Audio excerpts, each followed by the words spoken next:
Com luz, Diana. Amanheceu na Califórnia. Audio. Una disculpa, pensé que era 1:30 entre las dos sesiones. Entonces...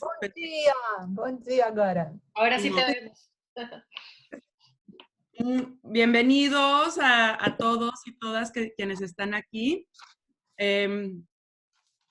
Voy a comenzar a grabar. No puedo. Yo lo estoy haciendo, no te preocupes. Ok. Ya. Bien. Entonces, pues, bienvenidos a los que nos están acompañando ahora.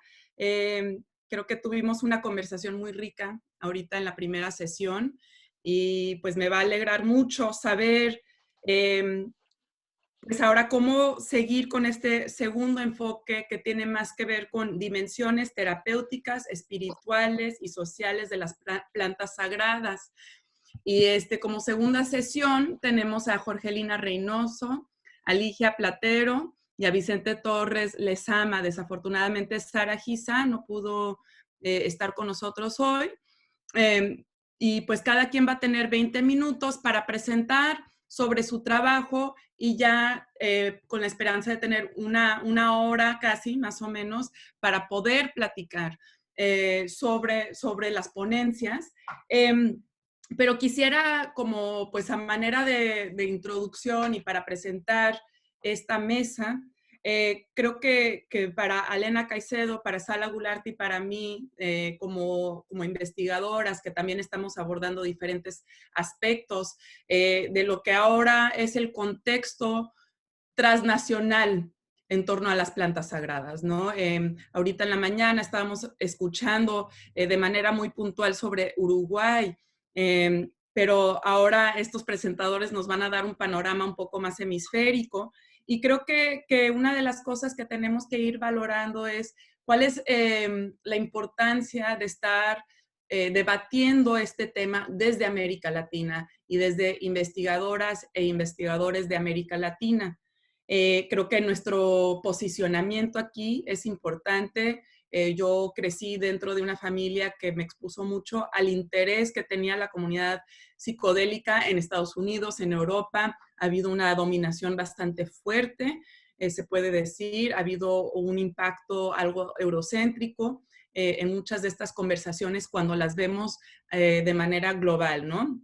Entonces, creo que es muy importante marcar esto. De dónde provienen estas conversaciones, de dónde provienen estas investigaciones. Y de cierta forma, creo que una de las cosas que han pues salido ahora con la pandemia es pues de qué manera estas búsquedas espirituales, estos intereses por tratamientos alternativos a un montón de padecimientos, de qué forma se van a quizás van a tener más peso, ¿no? Y sí ha habido una conversación interesante durante estos meses de la pandemia. De cierta forma, pueblos originarios, muchos pueblos originarios que están preocupados por esta coyuntura, ¿no?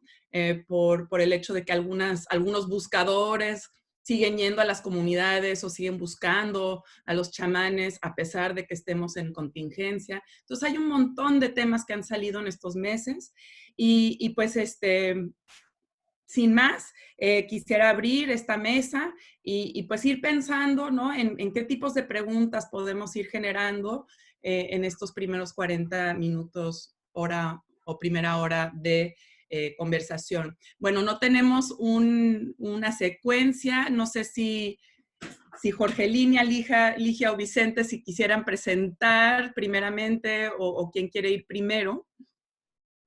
¿Quién se elige? A ordem é a Jorgelina, Lígia e Vicente. Sí. Podemos seguir nessa ordem? Si quieren, sí. Entonces, Jorgelina Reynoso, no tengo una biografía, una semblanza para ti. Si quisieras presentarte, por favor. Ok.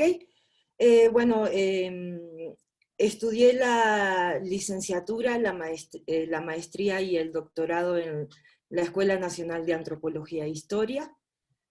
Mis temas de investigación son antropología del cuerpo, concepciones de la persona y las energías vitales dentro de los otomíes, el chamanismo y las plantas sagradas dentro de los otomíes. Voy a compartir pantalla. ¿Me pueden decir, por favor, si lo pueden ver? Sí, ahí está. ¿Pueden verlo? Sí, lo podemos ver. Bueno, entonces comienzo. Les voy a presentar esta ponencia que lleva por título Diferencias ontológicas entre la planta sagrada de Santa Rosa y la cannabis. Y bueno, voy a leer un poco porque si no me voy por las nubes. En primer lugar, quiero decir que la primera parte del trabajo aquí expuesto es parte de mi tesis doctoral, la cual titulé Recortando en el Mundo, cuerpo curandero y recortes de papel brujo entre los otomíes, y también pues otras estancias de campo que hice en el postdoctorado. Y bueno, también saco otras ideas de un artículo que titulé La Santa Rosa es la que canta, concepciones en torno a la planta sagrada entre los otomíes de la Sierra Norte de Puebla. Primeramente hay que decir que encontramos a lo largo de la literatura antropológica varias reminiscencias hacia la Santa Rosa, las cuales hacen referencia a que la planta sagrada es cannabisativa, como por ejemplo Galinier, Báez o Trejo. Afirmación que los otomíes de la sierra niegan profundamente.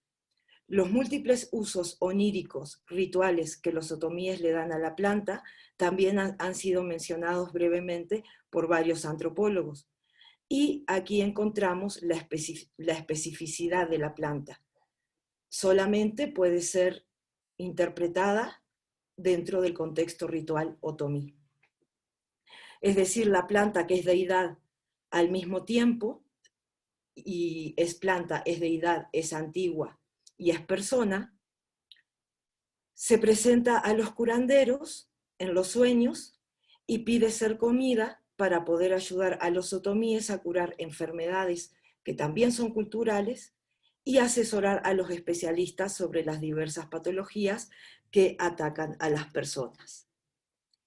La segunda parte de este trabajo es una reflexión acerca de la legalización en México y la conexión con este ritual, una reflexión personal, y bueno, en donde se rescatan ideas presentadas en el foro abierto sobre la regularización de la marihuana con fines lúdicos, medicinales, ceremoniales y comerciales, llevado a cabo en el Senado de la República en el 2019.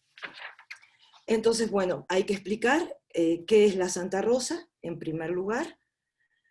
Para los otomíes de la sierra, la Santa Rosa es una planta sagrada utilizada por el Badi para curar a las personas y para cantar en los rituales denominados costumbres. También es una antigua, es decir, una deidad sagrada que mantiene un constante diálogo con los especialistas rituales que la usan. La Santa Rosa es ingerida por el curandero y utilizada por este para curar, pero también es ingerida por las personas que se denominan sinedí, es decir, las personas que comen la flor de Santa Rosa para cantar. Es de suma importancia mencionar que el discurso otomí sobre la Santa Rosa hace referencia a que se come, no se fuma. Es decir, aunque la planta sea cannabisativa, los otomíes mencionan que la Santa Rosa se come, es sagrada, y la marihuana, esa que fuman en México, esa es otra que se parece. La Santa Rosa para los otomíes de Pantepec, de Istololoya, significa maté. Es una planta que canta a través de las personas que son elegidas, por lo cual, razón por la cual, aunque dentro de la literatura antropológica la planta sagrada ha sido catalogada como cannabis, para los otomíes no es así bajo ningún concepto. No obstante, ellos saben que para las personas que no son otomíes, la planta sagrada es considerada una droga ilegal. Varios curanderos que la usan han tenido problemas con las autoridades, razón por la cual hay veces que los curanderos prefieren no hablar de dicha antigua. En el discurso otomí las diferencias entre la Santa Rosa y la cannabis son claras. Al respecto, un curandero de Istololoya nos menciona: si como marihuana me vuelvo loco. Dicen que la Santa Rosa es marihuana, pero ¿cómo va a ser así? Mira, dicen que todas las personas tenemos 7 personas parecidas en el mundo. Con las plantas es igual. Hay plantas que se parecen a otras, pero no es la misma. La Santa Rosa tiene 7 hojitas. Cuando es chiquita la planta y cuando es grande tiene 5. La marihuana siempre tiene 5 picos, no cambia. La marihuana te vuelve loco y la Santa Rosa te da fuerza y te hace estar tranquilo, te abre la mente. Por eso puedes pensar bien cuando la comes. Las importantes diferencias marcadas por los otomíes entre una planta y otra son trascendentales para entender el uso sagrado de la planta. La diferencia está en el uso sagrado y ritual que tiene la planta en la cultura otomí. La Santa Rosa es una antigua que canta y cura, la marihuana no. ¿Cómo cura la Santa Rosa? En Istololoya, Tenexco, Calmancillo y El Pozo son varias las personas denominadas Sinedí que se dedican a realizar el trabajo sagrado. Por ejemplo, Luisa cuenta que primero aprendió a curar y recortar, luego empezó a comer esa florecita, Santa Rosa. Cambia de curandero a curandero el orden en el que se aprende a hacer las cosas y la cantidad de poder que las antiguas les otorgan. Al respecto, Luisa menciona: cuando empecé con el trabajo, yo no comía todavía Santa Rosa, después empecé a comer eso, después me enseñaron esas hojitas, después ese mismo señor que me enseñó a recortar, me las enseñó y me dijo: esa es buena, esa te va a enseñar a curar. Por eso yo escuché que esa es buena, pero esa Santa Rosa baila. La particularidad de la Sinedí como Badí es que al comer la Santa Rosa tiene la capacidad de bailar y cantar en los costumbres como dicha antigua, tiene la capacidad de entrar en trance. Por otro lado, cuando los curanderos no saben qué tiene un paciente, generalmente lo que hacen es realizar una consulta con la Santa Rosa. Ella es una de las antiguas principales dentro de la cultura otomí, una de las principales ayudantes del curandero. Y también cuando una persona quiere saber por qué tiene tal o cual enfermedad, el curandero consulta a la Santa Rosa, es decir, se hace una consulta. Al respecto, Luisa menciona: cuando llega alguien que está enfermo, por eso te la vas a comer, le vas a preguntar, ella te va a decir qué hacer. Ahora la ocupo para hacer mi trabajo, porque si alguien viene enfermo, yo le consulto a la Santa Rosa qué tiene y se toma, y luego ya te explica qué es lo que tiene el enfermo.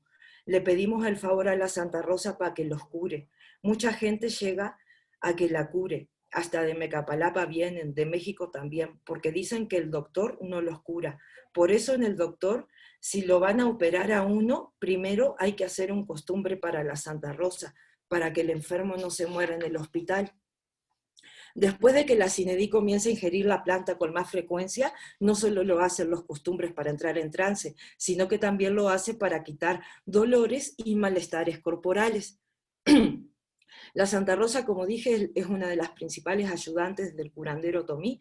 Esta característica define al chamanismo otomí. Sobre la Santa Rosa, Luisa nos menciona: esa Santa Rosa es una viejita de la tierra, es de aquí, ella siempre estuvo aquí y siempre va a estar aquí. La Santa Rosa nunca se va a morir porque es un espíritu. Nosotros nos morimos, pero ella no. Ella nunca se acaba. Creció aquí en la tierra hace mucho. La Santa Rosa cura a todos los enfermos. A todos los enfermos los va a curar siempre. Ella te va a decir cómo hacer, cómo sobar. Te va a mostrar qué es lo que anda haciendo ella aquí en la tierra, porque Dios la dejó aquí para nosotros, para que nosotros sepamos quién es Él y quién le va a ayudar. Al preguntarle a Luisa por qué no todos los curanderos comen Santa Rosa, ella respondió: pues solo algunos, porque no a todos les dan trabajo, no todos saben cantar lo que la Santa Rosa dice, no todos saben cómo se va a comer esa flor, no todos ven cómo los niños comen con los abuelitos esa planta que está allá en el cerro. Entonces, ¿por qué es importante el caso de la Santa Rosa para la legalización de cannabis en México? Y más todavía lo que estamos, en el contexto que estamos viviendo en estos días. Este caso etnográfico nos muestra la importancia sagrada de la planta en un país multicultural como México, el cual debería de ver los usos culturales que tiene en su territorio. Es decir, tenemos ejemplos en diferentes partes del mundo de la legalización del cannabis, recreativo sobre todo, como por ejemplo Uruguay u Holanda. Pero México debe de tomar en cuenta el uso local medicinal de la planta y todos sus beneficios y todo este saber ancestral, ya que tiene en su territorio un saber sagrado de sus pueblos que no puede ser ignorado, situación que no encontramos ni en Holanda ni en Uruguay. México debe de tomar en cuenta, por supuesto, otros modelos de legalización ya existentes, también el caso, por ejemplo, de Barcelona en España, pero sin perder de vista las diferencias ontológicas del territorio y la cultura que la usa. Una de las características de un país como México es su diversidad cultural y su saber tradicional.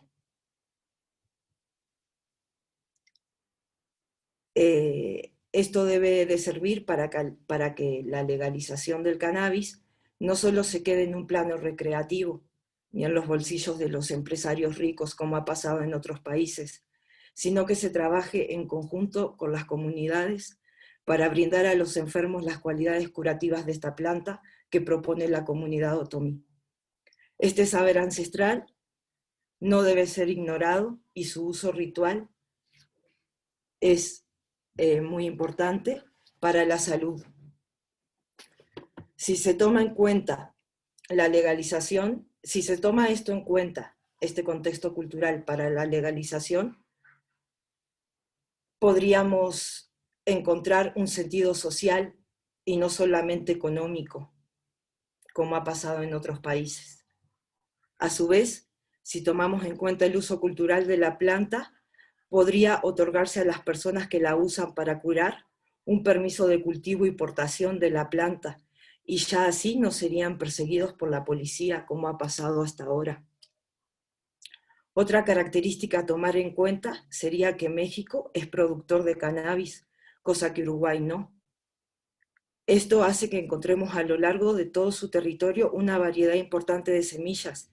En este sentido, la legalización de la marihuana o de la cannabis debe contemplar que México venda sus mismas semillas locales, no semillas nocivas para la salud de las personas como las semillas Monsanto, por ejemplo.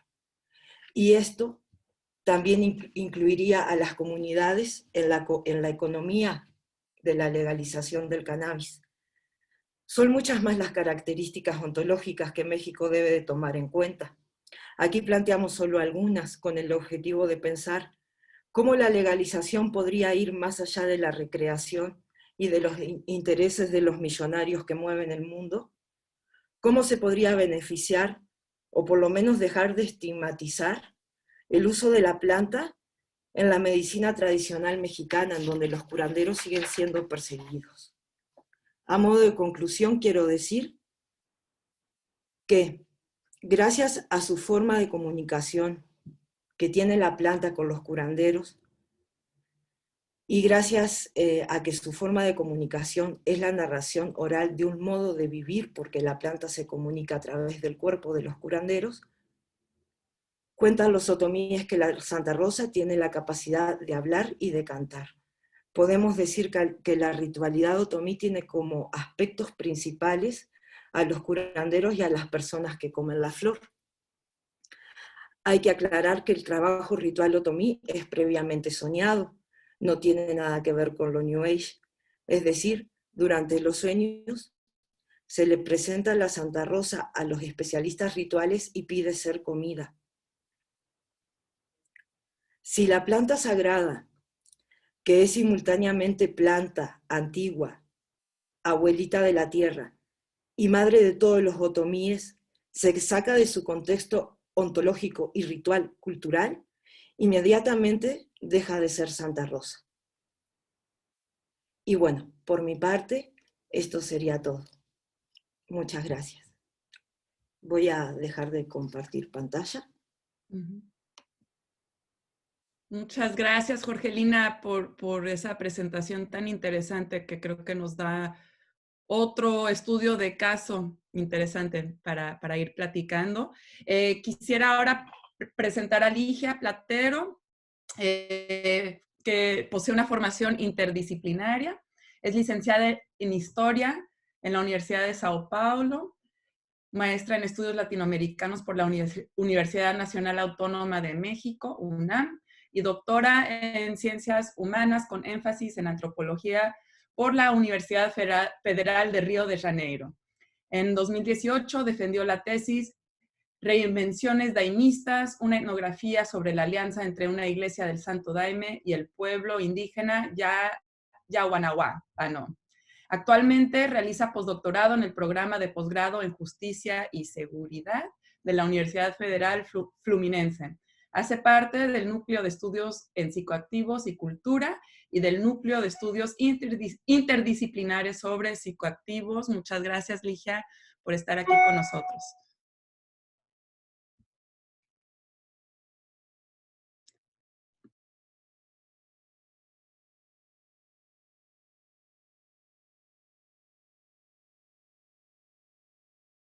Aquí te vemos.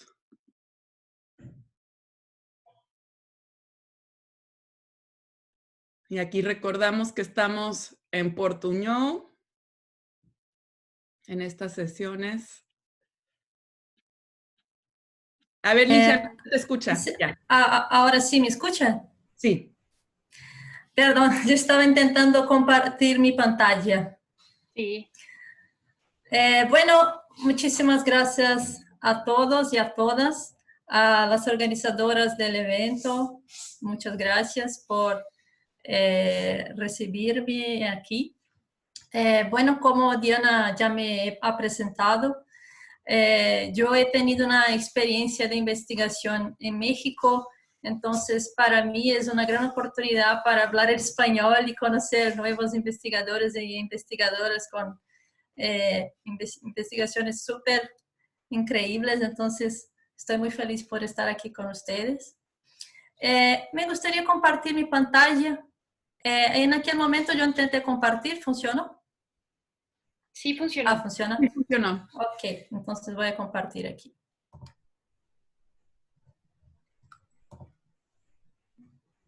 Un momento. ¿Sí está?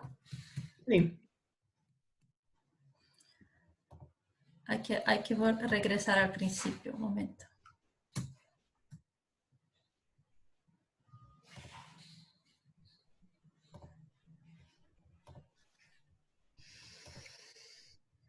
Bueno, ahora sí.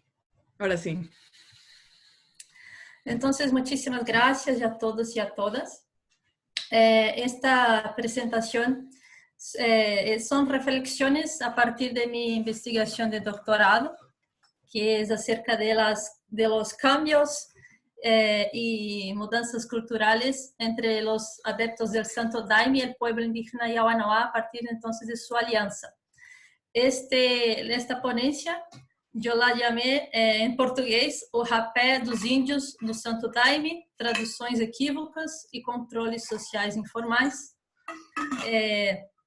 Entonces, buscando tratar de esa medicina que es hecha de tabaco y cenizas de árboles, una medicina utilizada por el pueblo indígena Yawanawá del Acre y que fue adoptada por los adeptos del Santo Daime en Brasil. Me gustaría pasar para la segunda página.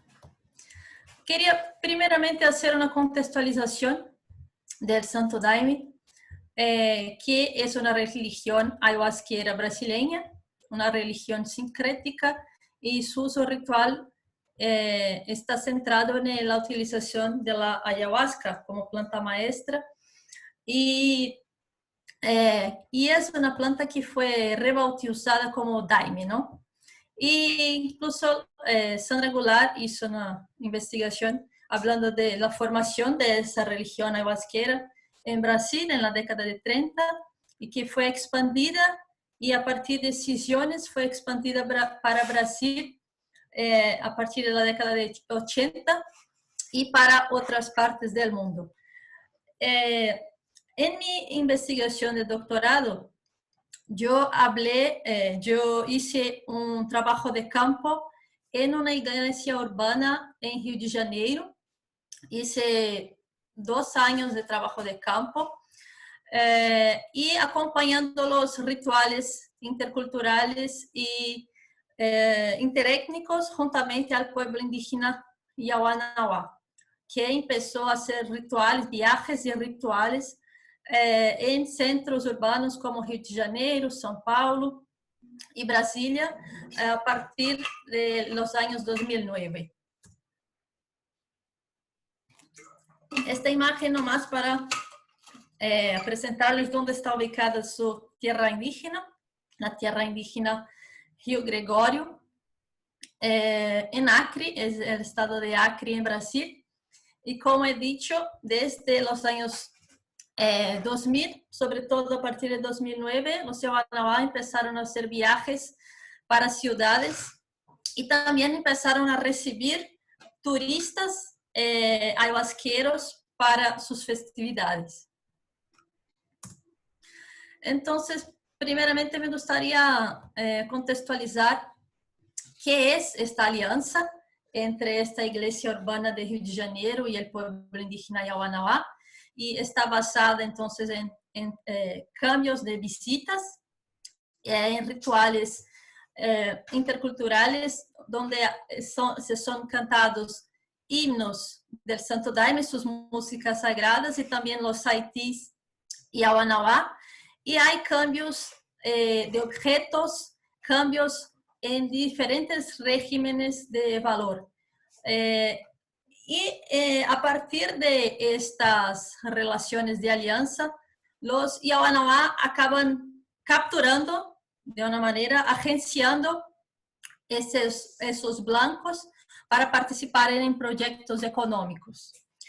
Y para los adeptos del Santo Daime, hay la adopción de las llamadas medicinas de la floresta, entre ellos el rapé, pero también otras medicinas como el cambó y la salanga. Pero hoy me gustaría hablar un poco de rapé, y nomás para decirles, estas fotos que están aquí fueron sacadas en la iglesia Céu do Mar en Rio de Janeiro, donde los dirigentes están ahí en una performance de estos rituales interétnicos, donde se usan muchos objetos como estos cocares y los braceletes y el arte indígena como parte de un performance para convertirse en indígena. Y algo muy importante es compartir las mismas medicinas como una forma de compartir sustancias, y así de esa manera los Yawanawá consiguen capturar y domesticar el otro a partir de esa aproximación corporal y la aproximación en sus cantos. Bueno, el rapé es la medicina utilizada entre los Yawanawá, que es hecha de tabaco y cenizas de distintos árboles, como el mulatero, y entre otros. Y para los Yawanawá hay toda una llamada ciencia de la floresta Yawanawá para hablar del rapé. Es muy importante entre los Yawanawá, desde su producción, el pensamiento de quien está produciendo la medicina para producir esta medicina que es considerada una planta espíritu que posee agencia y enseñanzas y que se comunica con la persona que la ingiere, y abre la posibilidad para conversación con los Yushin, los espíritus de la floresta y espíritus ancestros. Entonces hay toda una ciencia de la floresta relacionada a la producción, los pensamientos de quien produce la medicina, los objetos utilizados, el propio Yushin de la medicina, Y hay también la utilización de objetos, el curip y el tipí para la utilización de esas medicinas, que se puede utilizar de manera individual o en duplas. Y dependiendo de la persona que la aplica la medicina, hay diferencias y todo ese proceso está relacionado a las energías de las personas y de los objetos. Entonces hay toda una ciencia de la floresta que de los Yawanawá, que cuando van a las ciudades, ellos buscan enseñarla, pero lo que voy a tratar de decirles aquí es que cuando llegan a las ciudades, los adeptos del Santo Daime poseen distintas interpretaciones del uso de esas medicinas. Entonces, hablo aquí de las traducciones equívocas, que son equivocaciones que surgen a partir de estas traducciones. Entonces, para los daimistas, no es muy importante quién va a aplicar la medicina, no es muy importante el lugar. Hay otras interpretaciones de su uso a partir de su propia cosmología. Entonces, se habla mucho de la firmeza de la mente, de como una terapeutización del uso de la medicina para aquietarle el pensamiento, como una especie de meditación, y se busca también hacer una conexión con los guías espirituales por medio de la mediunidad. Pero estos espíritus, la relación con los espíritus también es diferente. En general, se habla mucho de caboclos y caboclas, que son los espíritus indígenas relacionados a la umbandización, el proceso de umbandización del Santo Daime. También entre los adeptos del Santo Daime se usa en los rituales, como se dice, para aterrar la persona, para que la persona, su espíritu, regrese a la tierra. Y también hay usos como una forma de reducción de daños, como forma de cambiar el uso de cigarrillos por rapé, por ejemplo, o cocaína por rapé, como una forma de tratamiento de vicios, ¿no? De dependencia. Algo que percibí en la iglesia urbana donde hice trabajo de campo es que empezaron a surgir diversos conflictos como consecuencia del uso de rapé, que fue adoptado así muy fuertemente. Empezaron a utilizar a lo largo de los rituales y muchas veces muchas personas empezaban a salir del espacio ritual en grupos para usar rapé y se quedaban así como agujeros en lo que llaman corriente, ¿no? Como el espacio ritual, y empezaron a surgir muchos conflictos y críticas al respecto de eso, porque es como una quiebra considerado una quiebra de tradición, algo que molesta a los demás, y salían grupos para aplicar en duplas, porque hay la aplicación, ¿no? El aplicador en duplas, y muchas personas también a veces se quedaban con la ropa ritual, la farda sucia de rapé. Habían situaciones así. Otras situaciones que empezaron a generar críticas era la venta de rapé en la iglesia, incluso para personas visitantes que no eran adeptas de la iglesia, y situaciones de visitantes que se quedaban vomitando por mucho tiempo después de usar la medicina. Y otra cuestión de conflicto son las acusaciones de vicio, ¿no? Como que uno está usando, pero está viciado en rapé. Entonces, porque la medicina empezó a ser vista como terapéutica, sin embargo, también como algo que puede generar vicio, el propio uso del rapé. Entonces, los dirigentes de esa iglesia empezaron a crear nuevos controles informales, intentando administrar el contexto ritual, el setting del uso del rapé. Entonces, en los rituales se decía que para usar el rapé, las personas solamente podrían salir en un himno y en el espacio de un himno, salir, pasar individualmente con el aplicador individual y regresar. Y también fue creado un grupo, que a principio era un grupo de WhatsApp, que se llamaba Santas Dietas, que parecía, eres como un grupo de tratamiento de dependencia, que se hablaba de varios tipos de dependencia, y una de las cuestiones era no, a lo largo de la semana no usar rapé y solamente utilizar el rapé en los fines de semana cuando hay los rituales en la iglesia. Entonces empezaron a surgir diversos nuevos controles rituales del uso del rapé.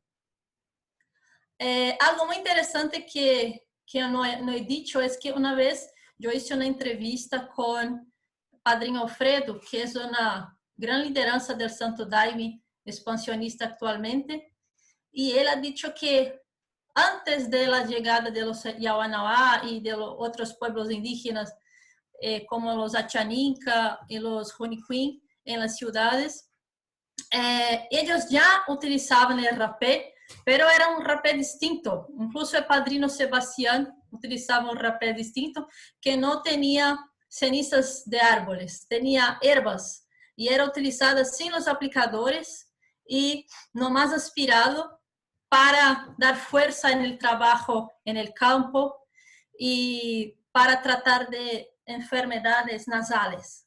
Entonces, la adopción de rapé de los indios del Santo Daime fue un cambio incluso en la manera que el rapé pasó a ser utilizado en el Santo Daime, ya que ya existía el rapé, pero ahora con la alianza con los pueblos indígenas, sobre todo los Yawanawá, la medicina pasó a ser vista como una planta maestra, como una planta espíritu.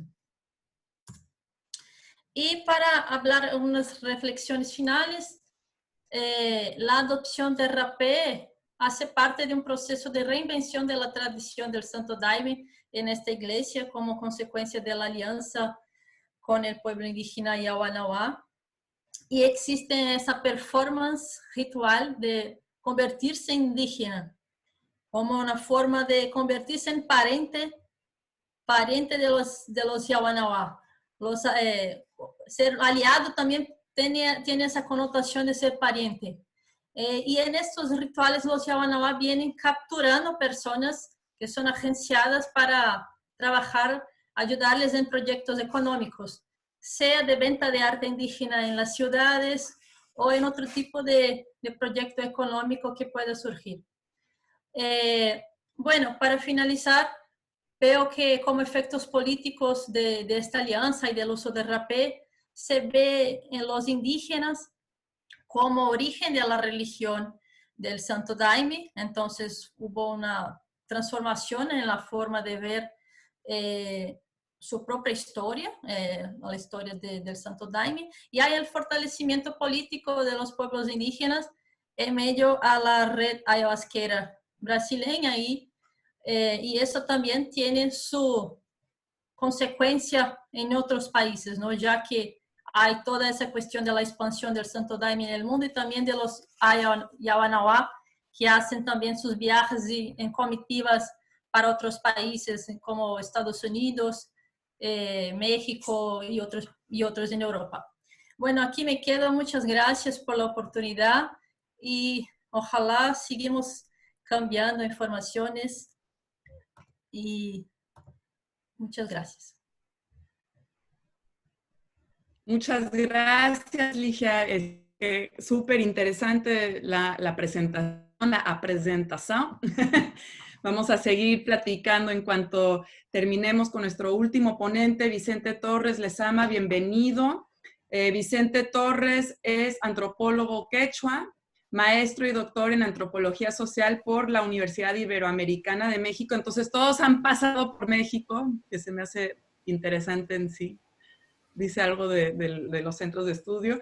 Y profesor de pre y posgrado de la Universidad Nacional de San Antonio Abad del Cusco, orientado al estudio de pueblos originarios, fiestas, peregrinaciones y rituales conexos en el sur andino de Perú. Muchísimas gracias, Vicente Torres Lezama, por acompañarnos. Muchas gracias también por haberme permitido ser parte de este congreso y principalmente este simposio. Gracias, Diana, Sandra, Alena, por permitirnos compartir un poco de lo que nosotros venimos trabajando.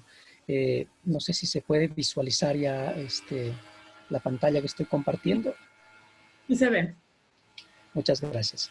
Yo voy a tratar de presentar algo muy, muy breve y rápido también de este tema que tiene que ver con la coca, el cigarro, las bebidas alcohólicas, que a veces son vistos todavía hasta hoy por los pobladores como fuerza y también como protección, principalmente en una peregrinación, una de estas peregrinaciones bastante conocidas en el Perú, que se localiza en una comunidad de Mahuayani, en el distrito de Opongate, el mismo que se encuentra en una provincia de Quispicanche y el departamento de Cusco, Perú, ¿no? Entonces esta comunidad está entre 4.050 metros sobre el nivel del mar y el santuario pues se encuentra a 4.600 metros sobre el nivel del mar aproximadamente. Y la temperatura en el santuario varía en un rango de 10 grados centígrados a mediodía y hasta 10 grados centígrados durante la noche, hasta menos 10, perdón. Entonces la distancia de la ciudad del Cusco hasta este poblado pues es casi de 1 kilómetro, 142 kilómetros aproximadamente por el corredor interoceánico que une pues Perú con Brasil, ¿no? Entonces a partir de esa comunidad de Mahuayani, los pobladores o los peregrinos se van a movilizar hasta el santuario por más o menos 8 kilómetros y medio, y algunos que vienen pues de más distancia pues recorrerán un poco más, ¿no? Normalmente este es el recorrido que se realiza y esto es de lo que voy a hablar de este espacio, y voy a hablarles desde una visión un tanto más compartida porque también soy peregrino y danzante desde antes de haber estudiado antropología, ya después me animé a estudiarlo realmente, ¿no? Entonces esto es lo que quiero compartirles, estas experiencias. Ese es el santuario cuando no está todavía con los peregrinos, que es normalmente una fecha entre mayo y junio, y que este año, pues por cuestiones de este virus y demás, pues se hizo una peregrinación, podríamos decir, un tanto imaginaria a través de WhatsApp, compartiendo fotografías y etcétera, y recordando cada momento de cómo los peregrinos decían, ya estamos llegando a tal lugar y etcétera, ¿no? Entonces se hizo una peregrinación de este tipo un tanto imaginario, pero algunos, después de que haya bajado un poco este asunto y el riesgo, pues obviamente fueron a hacer una peregrinación al santuario. Entonces, los peregrinos provienen de distintos lugares, tanto locales, nacional e internacional también. Hay peregrinos que vienen de diferentes lugares y pues en estas fechas se van a presentar en el lugar, ¿no? Hay peregrinaciones que se realizan en otras fechas del año. Cada grupo ha decidido también realizar estas otras fechas de peregrinación de acuerdo a cómo van coordinando en su zona. Este es el espacio que puedo mostrarles, ¿no? de esta peregrinación, y algunos de los danzantes van a subir al nevado, que es también un espacio donde van a hacer ciertos rituales y demás, del que no voy a abordar ahora. Esta es una imagen tomada desde la montaña y pues es la participación de los peregrinos y los danzantes que están en este lugar, ¿no? Aquí podemos ver una imagen en el que es la participación de los peregrinos en la procesión, mientras otros están en otros escenarios, que es bastante amplio hablar sobre el tema. Aquí me voy a centrar básicamente en la coca, la bebida alcohólica y el cigarro, que han sido pues obviamente abordados por otros investigadores desde distintas perspectivas y disciplinas. Pero pues debido a su etnocentrismo y esta obsesión objetivista, pues han sido incapaces de tomar en serio estas prácticas andinas y dejando pues básicamente de lado las nociones andinas sobre la coca, la bebida alcohólica y el cigarro, ¿no? Entonces, en este trabajo pues muestro la importancia que tiene la coca, la bebida alcohólica y el cigarro en la peregrinación a este santuario de Coyoliti. Así sostengo pues que la coca, la bebida alcohólica, el cigarro son pues protectores del cuerpo del peregrino e impiden que las enfermedades o la enfermedad o el mal viento, el mal aire, como se conoce en México, lastimen pues el cuerpo y lo lleven a la muerte. También la coca, la bebida alcohólica y el cigarro son considerados por los pobladores andinos y peregrinos como proveedores de calor, protegen y permiten que los peregrinos puedan sobreponerse al frío de estas alturas y a la misma muerte. Asimismo, pues la coca y la bebida alcohólica son generadoras de calpa en el quechua o fuerza, podríamos decir, ¿no? Entonces, cualquiera que las consume se dota pues de voluntad para cantar, bailar y actuar con entusiasmo, ¿no? Entonces, pero además la coca o la mamacoca es un no humano que tiene una capacidad de intención para comunicar. Por eso es que algunos especialistas rituales van a conversar con la coca, ¿no? Entonces se suele conocer este hecho como lectura de la coca, ¿no? Entonces puede darnos, comunicarnos como lo que va a ocurrir cuando estas personas que consultan a los especialistas rituales pueden saber a través de las hojas de coca qué es lo que les deviene en el futuro, y etcétera, ¿no? Entonces podemos notar cómo es esta fuerza que los va a vincular a los humanos y entre ellos, y también a los humanos con los no humanos, como la Pachamama, los Apu y otras entidades que también están en los Andes, ¿no? Entonces ahora me voy a referir un poco a esta idea de la fuerza de la mama coca, que pues sobre esto pues han habido bastantes estudios y han tratado pues el tema desde perspectivas históricas, arqueológicas, antropológicas, de este lado de la economía y la política también, ¿no? Entonces en varios de estos estudios se hace alusión a la fuerza que provee la coca, pero poco a veces se discute sobre estas nociones que tienen los propios pobladores que las van a consumir y las van a usar también, ¿no? Entonces, de acuerdo a una de estas historiadoras bien conocidas en el Perú, María Rostorowski, la hoja de coca pues tenía 3 usos en las sociedades prehispánicas. Se usaba para masticar, para ofrendas a las divinidades y para realizar la adivinación también. En la actualidad, la coca tiene usos similares a los indicados por Rostorowski y son pues indispensables para establecer relaciones sociales entre humanos y con no humanos como los Apu y la Pachamama, como venía diciendo, ¿no?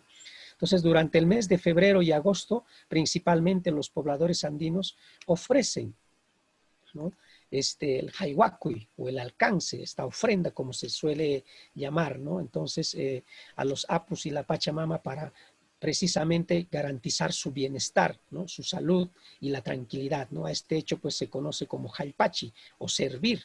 Y a la coca pues aquí va a ser indispensable porque ella es la base de este jaihuacuy y con ella pues se invoca a los Apu y la Pachamama, como pueden presenciar en las imágenes, y la variedad de ofrendas que se suelen realizar, ¿no?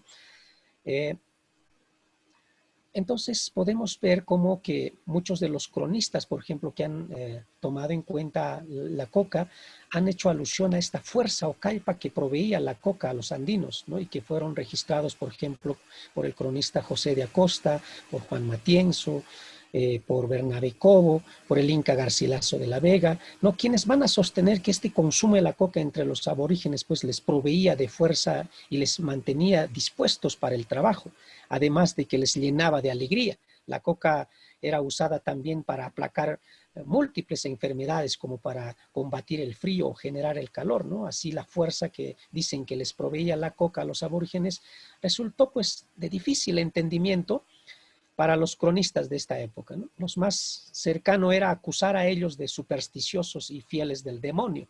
El mismo etnocentrismo pues inunda los estudios sociales y biológicos sobre la coca en la actualidad, en el que es difícil pues para los expertos obsesionados por este objetivismo comprender que la coca para los pobladores andinos provee de fuerza al cuerpo y protege y genera calor.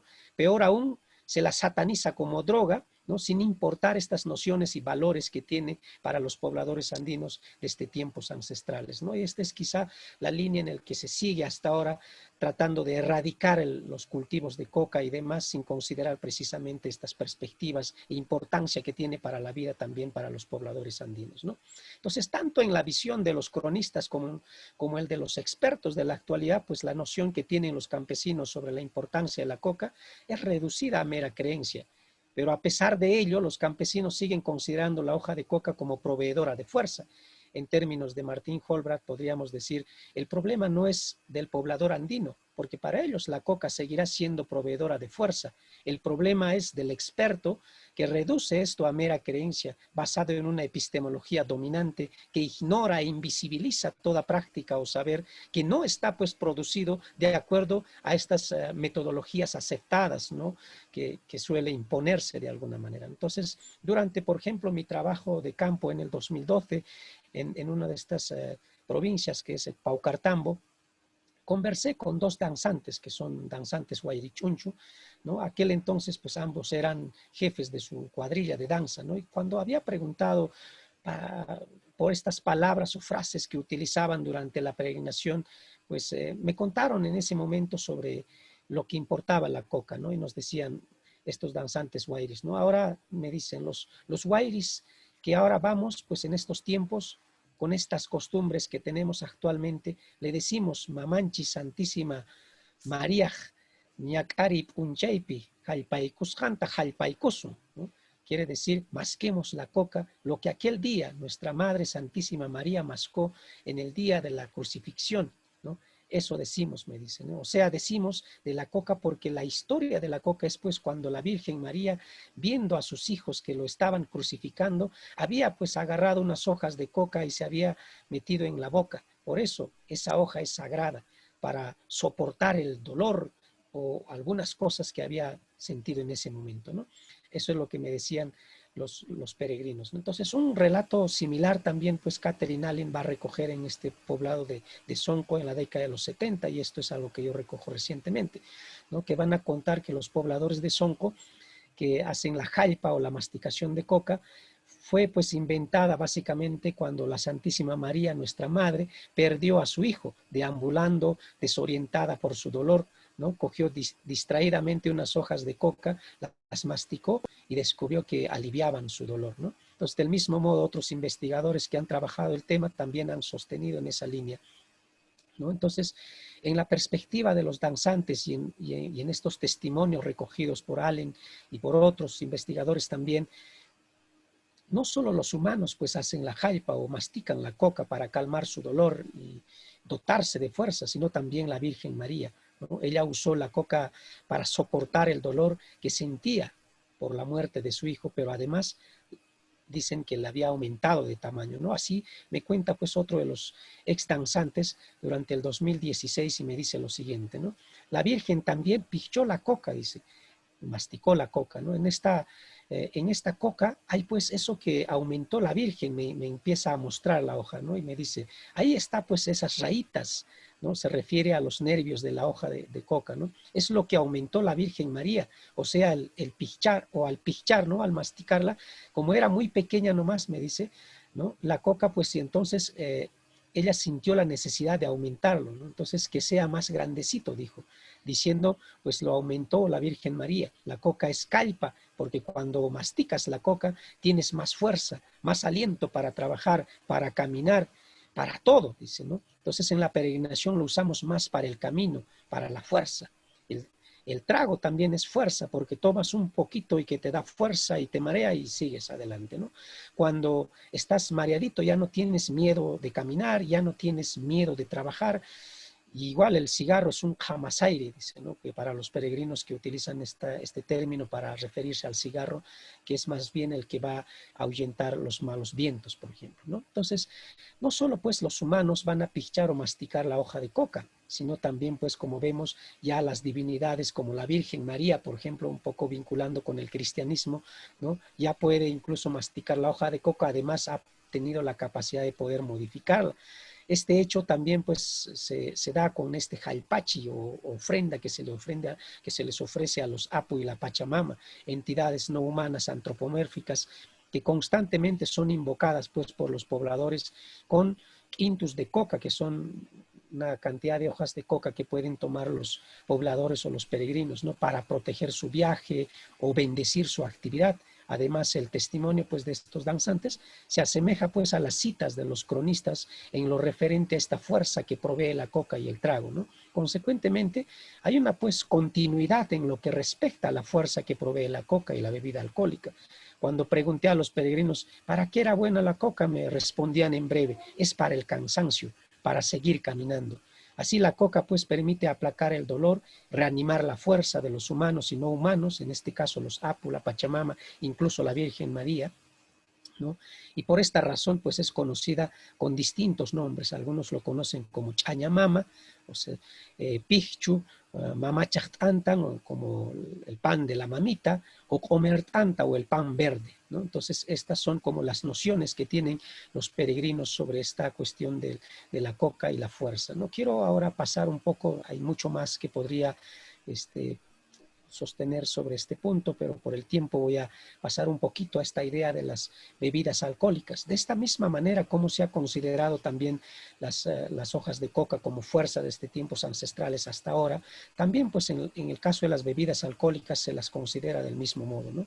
Entonces, estos pobladores siempre van a considerar que les da fuerza, ¿no? Entonces, múltiples estudios también sobre las bebidas alcohólicas que se han realizado, pues van a hacer referencia a esta idea de la fuerza que provee la bebida alcohólica, pero no dan mayores detalles sobre este hecho, ¿no? Entonces, por ejemplo, la chicha elaborada de maíz es también pues considerada desde tiempos prehispánicos como proveedora de fuerza, ¿no? Entonces, esto que también suelen hacer en otras partes de América Latina, que la chicha es sumamente importante para el trabajo y demás, ¿no? Y aquí podemos notar cómo el cronista Guamán Poma de Ayala también señala que la chicha de maíz proveía de fuerza a los indios, mucho más quizá que esta chicha que hacían de la papa deshidratada, que es el chuño, ¿no? Y así en la actualidad la chicha pues tiene ese mismo atributo de dar fuerza, ¿no? Y muchos otros investigadores también van a indicar que el grado de fermentación y la calidad de la preparación es el que va a dar también la fuerza y la vitalidad a los vivos, también a los muertos y a las divinidades. O sea, no únicamente se van a favorecer de esta fuerza los vivos, sino también los muertos en algún momento, ¿no? Necesitan, y por eso es que los pobladores casi siempre antes de beber primero van a ofrecer a las entidades no humanas como los Apu, la Pachamama, entre ellos a veces a los muertos, ¿no? Y otras divinidades siempre. Incluso en el momento, en el trabajo, en los ámbitos más urbanos, hay esta conexión que se tiene con estas máquinas, por ejemplo, en el que trabajan muchos de estos pobladores, sienten que estas máquinas tienen una capacidad de actuar y de no querer trabajar, por ejemplo. Entonces los pobladores van a decir, es que necesita un poco de fuerza, ¿no? Y podemos hallar con bebidas quizá como gaseosas o refrescos, y a veces con un poco de chicha, con un poco de vino, cuando son nuevas, para que pudieran funcionar y trabajar adecuadamente. Por ejemplo, esto más en ámbitos urbanos, ¿no? Que es otro tema en sí. Entonces, pues podemos notar que uno de los informantes, por ejemplo, de una de estas investigadoras, ¿no? Que es Mariana Montiveller, va a indicar que la buena chicha pues es acogedora y va a llenar de energía y fuerza para el trabajo, ¿no? Entonces, pues ella sostiene que la chicha es la bebida que aporta la energía necesaria para culminar el trabajo con éxito y alegría. Sin embargo, pues la introducción de nuevas bebidas alcohólicas como el aguardiente de caña, el anisado, la cerveza, el vino, el alcohol metílico a veces bajado de grado con un poco de agua o con algunas hierbas, ¿no? Que se hace hervir, pues han hecho que la chicha decline un poco quizá en el consumo, pero estas bebidas pues también son consideradas y siguen siendo percibidas como dotadoras o proveedoras de fuerza para los pobladores andinos, ¿no? Sobre esto mismo, pues muchos investigadores que han trabajado el tema han hecho conocer que las bebidas alcohólicas dan bastante fuerza, incluso en las labores agrícolas y demás, ¿no? Y así pues también en la peregrinación. Entonces, los runas, estas personas que consumen bebidas alcohólicas para dotarse de fuerza durante el trabajo y también para reanimar su fuerza durante el recorrido, a veces que realizan a manera de descanso, tratando de hacer el linderaje, por ejemplo, ¿no? De hacer reconocer los límites de los territorios, pues se van a usar mucho también en ese recorrido que hacen, así como también se hace en la peregrinación. Entonces, la bebida alcohólica pues viene a ser un revitalizante para los pobladores y por ello pues suelen conocerlo comúnmente como calpa o ánimo, ¿no? Este ánimo que les dota, ¿no? Pues la concreción de cualquier actividad requiere pues de valor, ¿no? Ese empuje a la acción, podríamos decir, que suele dar en las bebidas, ¿no? De este tipo. Entonces, en el trabajo agrícola, por ejemplo, es el dueño de la parcela quien se va a encargar de proveer de chicha, ¿no? a los trabajadores, ¿no? El trago u otra bebida alcohólica pues para reanimar la fuerza de los que van a cooperar con él. En la peregrinación de Coyoliti, pues son los mayordomos quienes se encargan de proveer la coca, ¿no? La bebida alcohólica y el cigarro para revitalizar la fuerza de los danzantes. Es necesario que estuviera siempre presente la coca, la bebida alcohólica, ¿no? Y también a veces el cigarro, que es fundamental porque por las alturas por donde se viaja siempre se está pensando en que algunos malos vientos pueden atacar a los danzantes, y también para reanimar un poco su fuerza, ¿no? Y cuidarlos y protegerlos protegerlos al mismo tiempo y dotarles de calor, ¿no? Yo he visto en las experiencias como danzante cómo los jóvenes que danzan pues siempre van a hacer uso de esto, ¿no? Y es un uso que ellos lo regulan, que tampoco se exceden, porque luego hay castigos que también los celadores van a aplicar a los danzantes. O sea, no es que el consumo sea excesivo también, ¿no? Es un consumo que se regula como para animar la fuerza.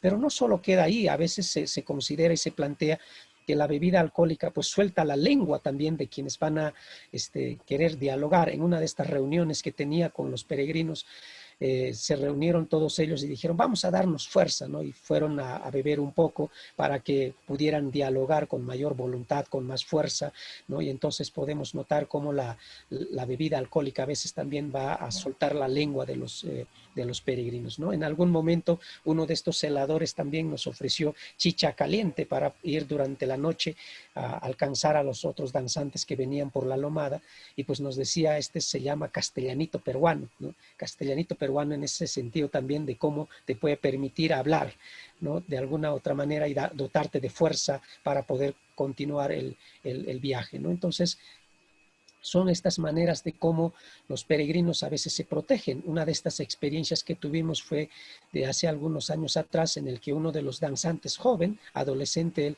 venía bastante valiente, fuerte, bromeando en el camión de carga en el que viajamos normalmente a la peregrinación, y pues estaba todo el rato inquieto, interactuando con los demás danzantes y peregrinos. Y pues era un poco raro porque normalmente lo notábamos como un danzante un poco tímido, pero que en ese momento pues estaba bastante extrovertido. Andaba molestando a los danzantes antiguos en el viaje, en el camión. Y de repente cuando llegamos ya a uno de estos lugares para ir a saludar a las imágenes, pues en la fila se desmayó, ¿no? Y entonces inmediatamente apoyaron los compañeros de la danza, utilizaron el alcohol para frotarle la cara y etcétera, ¿no? Y entonces de repente el que dirige la danza, el líder de la danza, dijo, ¿no?, que había bebido demasiado, pero fue todo lo contrario, él no había bebido, ¿no? Y pues no había bebido absolutamente nada y tampoco había estado mascando hojas de coca ni cigarro, ¿no? Entonces le golpeó el mal viento y pues lo puso bien pálido y luego pues se recuperó. Entonces luego los otros danzantes le decían, ya ves lo que estabas haciendo, te estabas burlando durante la peregrinación y ahora te tocó, ¿no? Y esto mismo pude presenciar en otras experiencias que tuvimos, pero esto sería largo de contar y creo que el tiempo es limitado como para poder conversar de todo esto. Muchas gracias por haberme escuchado y pues aquí algunas fotos de la peregrinación, yo aquí como danzante también, y en nuestra lengua dice pues tinkunanchiscama tinkumasikuna, hasta otro momento cuando podamos encontrarnos. Muchas gracias. Muchísimas gracias, Vicente. Otra presentación muy interesante. Bueno, voy a pedir que ustedes que están aquí acompañándonos como el público virtual, si pueden en el chat proponer alguna pregunta. Nada más quería subrayar algunas cosas, algunos aspectos que veo atravesando todas estas presentaciones, ¿no? Y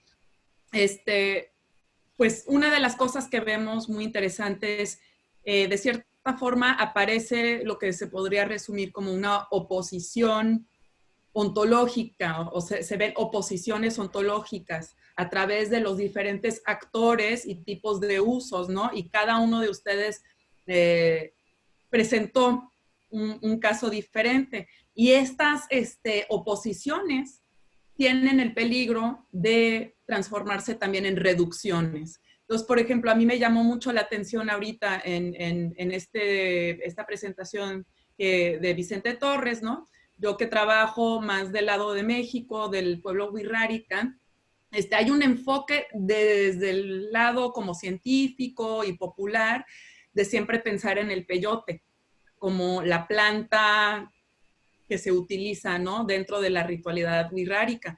Pero como menciona Vicente, en realidad cuando uno conoce un poco lo que son las tradiciones y las ceremonias, sabemos que el tabaco y que las bebidas alcohólicas y otras plantas además forman parte de, entonces como utilizando un poco lo que mencionó Ligia, ¿no?, la floresta, ¿no?, lo que son las plantas hermanadas que se usan en un conjunto y que han tenido sus cambios. De la misma forma, se han introducido nuevas bebidas alcohólicas.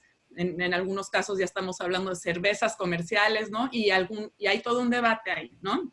De esos cambios, pero creo que ahí tenemos una parte de la conversación, ¿no? Que son estas diferentes formas de practicar, de conocer las medicinas, de circularlas, ¿no? Se me hace fascinante en el caso de Jorgelina pensar en la Santa Rosa, como dices, dentro del contexto de lo que ahora ha sido la legalización, ¿no? La despenalización del cannabis en México. Y por un lado, una cosa que me gustaría preguntarles a los tres es esta parte, ¿no? de lo que es la producción de estas plantas, ¿no? Cómo se siembran, cómo se cosechan dentro de estas comunidades de forma más tradicional y de qué forma eso está siendo cambiado ahora que hay una demanda más fuerte. Entonces, eso también me hizo pensar un poco en la alianza que platica Ligia con el pueblo Yanaguaná, ¿no? De qué forma estas relaciones interculturales y esta globalización, se podría decir, de estas plantas, está cambiando la misma producción y cosecha de estas plantas. De la misma forma, ¿no? Escuchamos la cuestión de quiénes son los o las que ofician estas medicinas. Me interesaría mucho, Jorgelina, si podrías platicar un poco más en el caso otomí, ¿no? ¿Quiénes son los que ofician esto? ¿Cómo se conecta con la cuestión onírica, que se me hace fascinante también? Yo creo que las últimas dos cosas que quisiera subrayar relacionado a esto son cómo entonces las diferentes culturas que estamos viendo aquí en los estudios de caso interpelan tanto las plantas como las ceremonias de formas distintas o semejantes. Vicente, tú mencionas, ¿no? que la coca es un ser, ¿no? Y creo que lo vemos también en el caso de la Santa Rosa o de la ayahuasca, ¿no? Que vemos que son plantas, seres sentimpensantes, ¿no? Y eso de qué forma entonces se interpela diferentemente, ¿no? Dependiendo de quiénes son los que están interactuando con estos elementos. Y ya por último, está la cuestión de lo que es la medicalización o la terapeutización de estas plantas, ¿no? El término terapeutización lo veo en la presentación de Ligia, ¿no? En torno al rapé, pero también podemos ver en todos estos casos cómo en esta coyuntura, en ciertos estados de legalización, despenalización, se une también con este boom en las investigaciones, estos intereses millonarios, ¿no? que vemos muy claramente a través del hemisferio. Y entonces, pues, ¿qué pasa ahora con eso, ¿no? En todos los diferentes casos que han estado explorando ustedes. ¿Cuáles son los desafíos, ¿no? Y no sé si en el caso de Vicente en Perú hay algún paralelo, ¿no? Pero sí sería interesante ahí. Y bueno, nomás abrir las preguntas al público que está aquí con nosotros y también si los ponentes quieren también preguntar algo.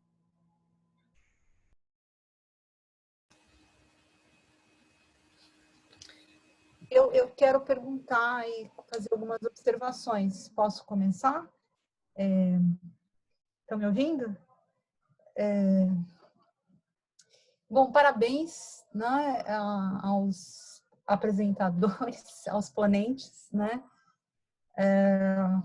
Ótimas apresentações. O trabalho da Lígia já conheço há mais tempo, mas também eu tenho um comentário para fazer. Vou começar pela ordem, né? Então, é muito interessante, Jorgelina, espero que você esteja me entendendo, estou procurando falar devagar, tá? Falando em português. Então, muito interessante essas informações, né, etnográficas que você nos traz sobre a Santa Rosa, né? E sobre essas diferenciações, não só de usos, mas de concepções de uma planta que a partir de um ponto de vista, né, de uma concepção da nossa sociedade ocidental, né, e de uma perspectiva científica, né, da ciência, uma das grandes representantes, né, da sociedade ocidental, pode parecer a mesma. Então, isso lembra até certo ponto, porque os contextos também têm as suas diferenças, né, uma discussão interna que se faz dentro do contexto das religiões sincréticas ayahuasqueiras brasileiras, né, entre a cannabis, né, e a sacralização da cannabis dentro do ICEFO, né, um dos grupos dessas religiões ayahuasqueiras, né, que aí a planta, como se sabe, vai ser designada por esses religiosos, né, de Santa Maria, né. Pontualmente, se você puder explicar um pouquinho mais, é muito interessante essa diferenciação que os seus interlocutores de pesquisa trazem sobre essa questão de que a Santa Rosa é diferente da marihuana, porque a marihuana se fuma e a Santa Rosa se come, né? Eu fico muito pensando nesses significados, porque quando a gente fala de todas essas plantas, né, principalmente nesse contexto desses outros povos que não, né, originalmente estavam envolvidos, né, por essas lógicas da nossa sociedade moderna, complexa, o uso dessas plantas está muito ligado a uma série de concepções que envolvem os sentidos, sabe, humanos, né? Então, a palavra, né, o comer, né, o olfato. Então, eu acho que isso é bem importante.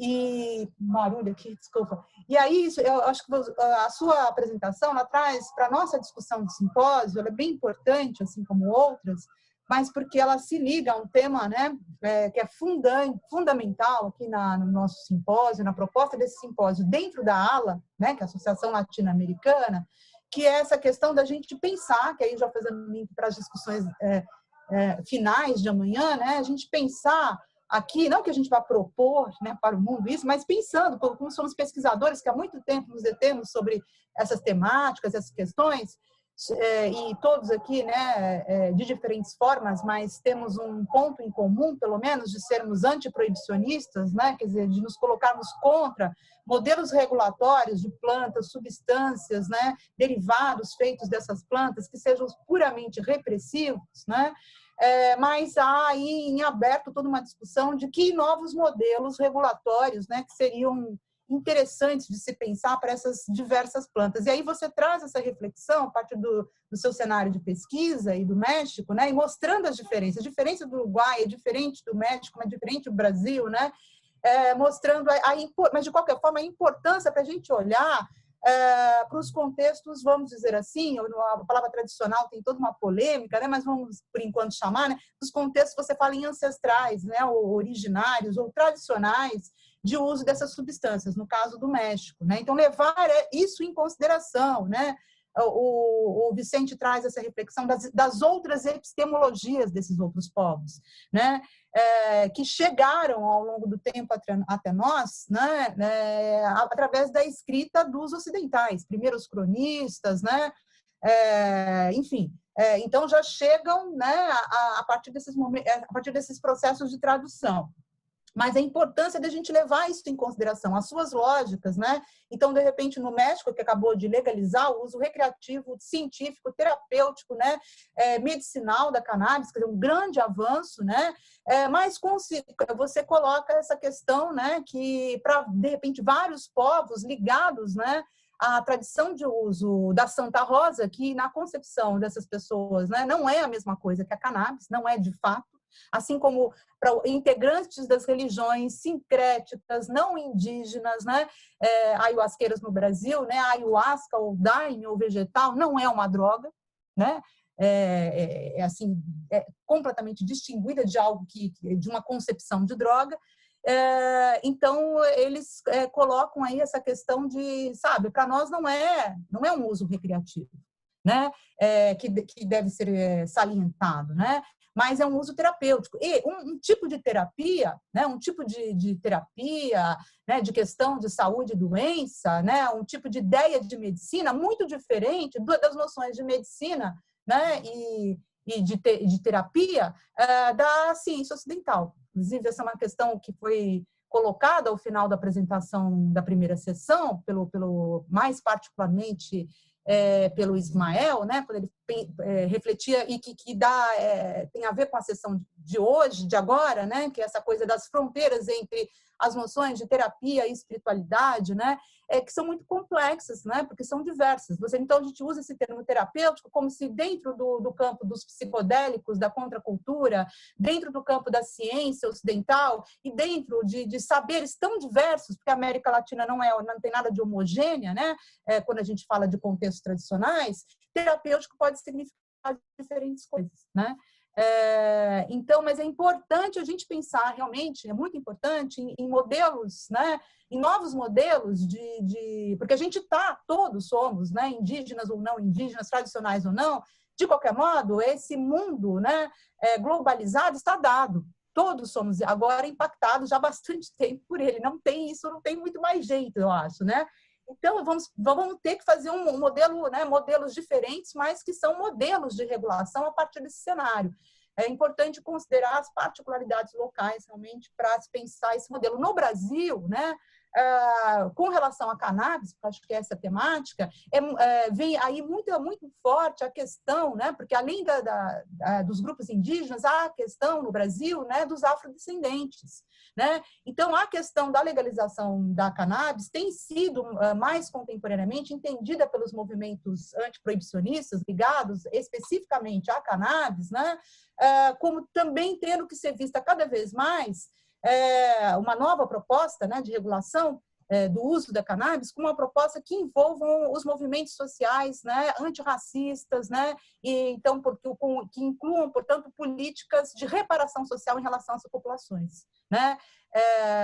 Inclusive, porque senão, né, esse movimento social antiproibicionista e novo regulatório da cannabis acaba não tendo, né, uma ressonância junto a esses outros movimentos sociais, tá?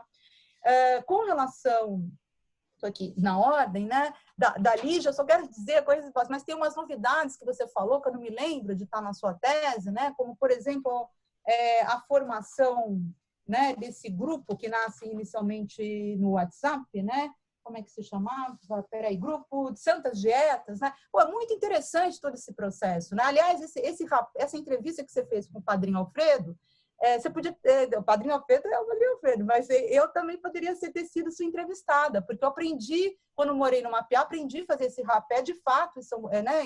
Eu estive lá em 1994, né? E toda a galera, principalmente a galera mais cabocla, que eu chamava de mais cabocla, né?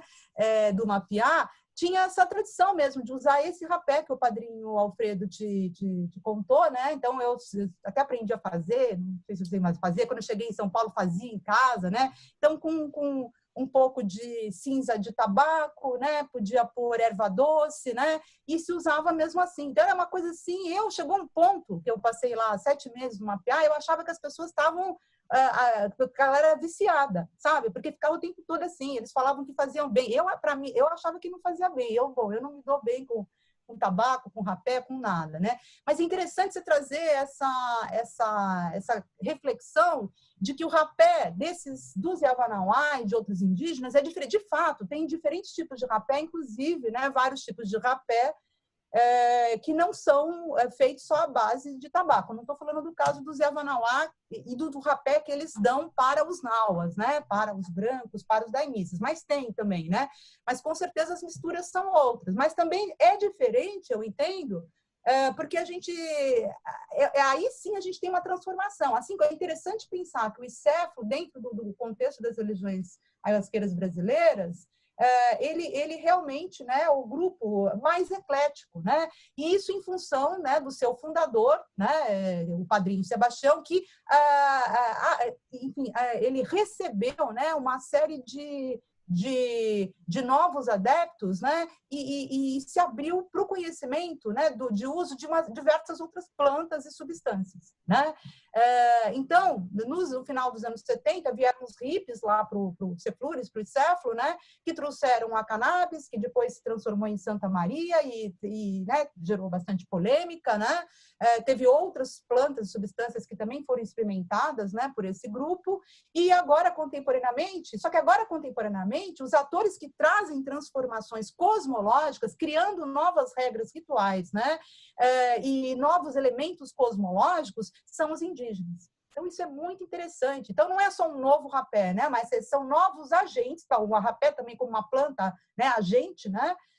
Que esses Yavanawá, esses indígenas, utilizam para capturar, né? Isso é uma coisa que está na sua tese e depois em outros trabalhos que você apresentou pós sua tese, né?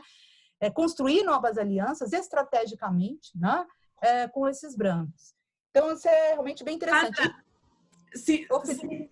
Tenemos que seguir con los participantes. Si podrías nomás terminar, por si hay otras preguntas. Uma pergunta para o Vicente, muito interessante, só que assim, eu conheço mais relatos dos usos tradicionais de coca na região da Colômbia, da Venezuela, né? Da região do Putumayo. E aí, pelo menos o que eu conheço, para muitos desses povos indígenas, né, como os Muiná, por exemplo, né, a coca, ao que me parece, né, pelo que eu já li, estaria mais ligada a uma sensação de esfriamento, né, esfriamento, inclusive, da palavra, né, não de calor, mas ao contrário, né, de uma temperatura fria, que justamente, né, possibilitaria, né, o desenvolvimento de uma palavra mais diplomática, né, desses povos, e inclusive em situações em que esses povos estão diante de representantes do narcotráfico, da guerrilha ou do Estado, né, colombiano, por exemplo, né? Então, vários assim, etnógrafos, antropólogos apontam isso. Então, um pouco, né, tanto a coca quanto o tabaco, né? O ambio de tabaco, né? Então teriam essa função para esses povos tradicionais, dizem esses autores, né?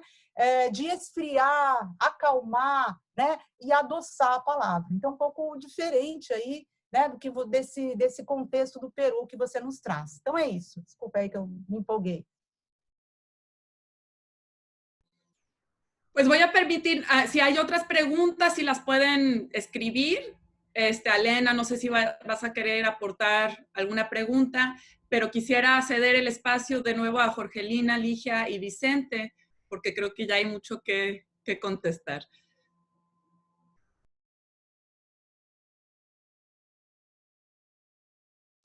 En el mismo orden, ¿verdad? Como quieran. Si tienen ya algo en mente, adelante. Yo un poco breve. Sí, cuando hablabas esto de la coca como un ser, creo que nuestra visión, puedo decir más desde una visión antropológica, pues es como que todos somos el centro del universo, esta noción antropocéntrica, que todo gira alrededor de los humanos y que no importan en este sentido ni los animales ni las plantas. Más bien en la posición y desde esta noción de los pobladores podemos notar que estas vidas son interdependientes y en esta vida interdependiente, a pesar de ser una planta, de ser un animal, de ser un humano, compartimos esta idea de humanidad de alguna manera, incluso con objetos, estos objetos que se pueden conectar con los sujetos, ¿no? Estas tecnologías de las que podemos hablar, estas herramientas de trabajo, por ejemplo. Hay una especie de extensión del propio sujeto y una conexión con estas herramientas que va a trabajar. Por eso que algunas veces no se permite agarrar las herramientas de los que van a trabajar y etcétera, porque una conexión con el sujeto es como parte de sí mismo, ¿no? Entonces se prohíbe en el momento del trabajo estar agarrando, por ejemplo, estos objetos, ¿no? En esta misma peregrinación hay un lugar donde se juega con las piedras y ciertas miniaturas, por ejemplo, ¿no? En el que se van a considerar como reales posteriormente. Incluso se pueden comprar títulos profesionales y demás que luego se podrán convertir en realidad. Estas nociones, pues obviamente han sido como folclorizadas simplemente porque encajan muy bien en esta lógica de la folclorización, definitivamente.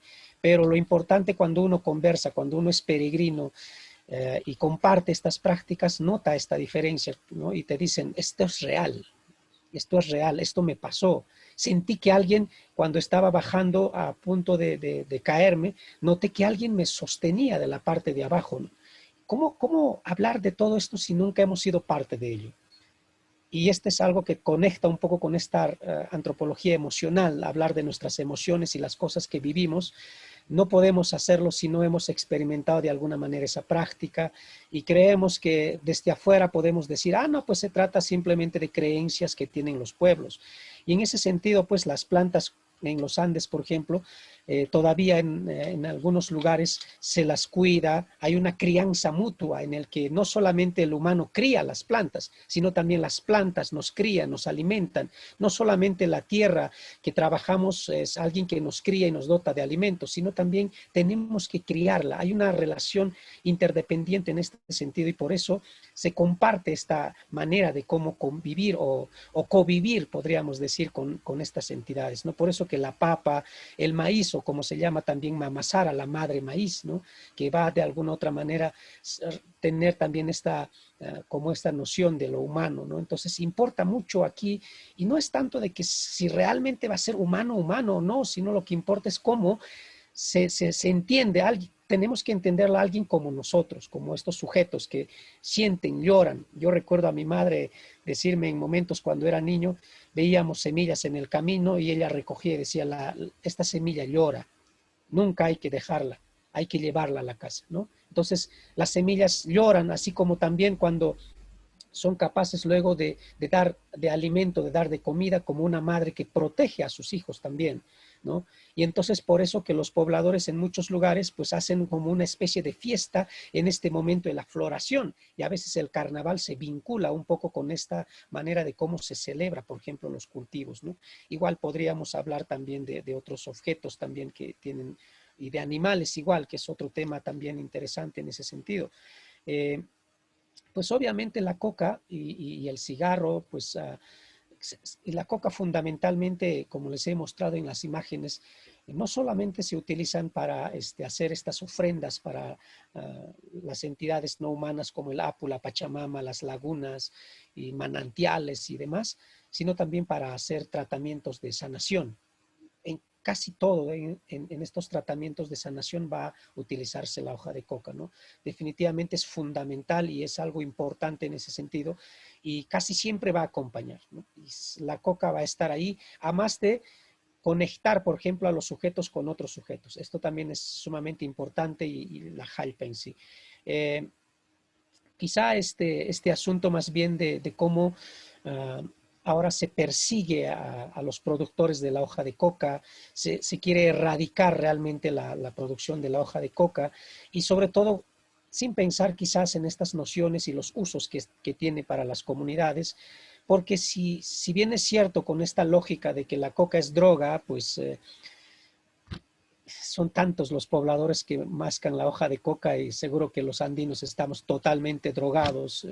Y no sé, eso es lo que se hace ver, que la coca está siempre en este sentido. Otra cosa es que se haga mal uso de la hoja de coca y se haga un uso, como decía Sandra, ¿no? Como aprovechamiento para